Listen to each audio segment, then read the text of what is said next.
ఒకప్పుడు ఒక గొప్ప రాజ్యం ఉండేది. ఆ రాజ్యంలో ఒక తెలివైన రాజు పాలన చేసేవాడు. కాని అతనికి ఒక సమస్య ఉండేది. అతను ఎప్పుడూ ఎవ్వరిని పూర్తిగా నమ్మలేకపోయేవాడు. ఒకరోజు రాజు తన మంత్రిని పిలిచి అన్నాడు, నాకు నిజంగా విశ్వసనీయమైన వ్యక్తి కావాలి. నన్ను ఎప్పుడూ మోసం చేయని వ్యక్తిని ఎలా గుర్తించాలి? మంత్రి నవ్వుతూ అన్నాడు, మహారాజా, ఒక పరీక్ష ఉంది. కాని అది కొంచెం విచిత్రంగా ఉంటుంది.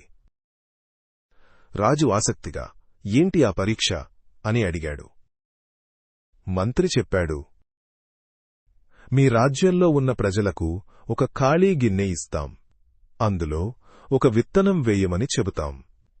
ఎవరి గిన్నెలో నిజమైన మొక్క పెరుగుతుందో అతడే నిజాయితీగల వ్యక్తి. రాజు అంగీకరించాడు, ఆదేశమిచ్చాడు. కొన్ని రోజులకు అందరూ గిన్నెలతో వచ్చారు.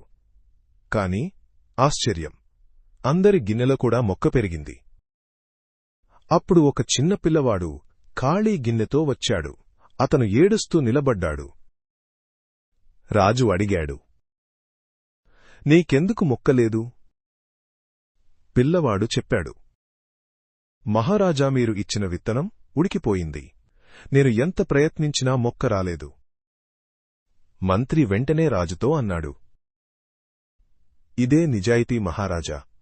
మిగతా వాళ్లు నాటడం లేదని అబద్ధం చెప్పారు. కాని ఇతను నిజం చెప్పాడు. రాజు ఆ పిల్లవాడిని ఆలింగనం చేసి తన వారసుడిగా పెంచాడు.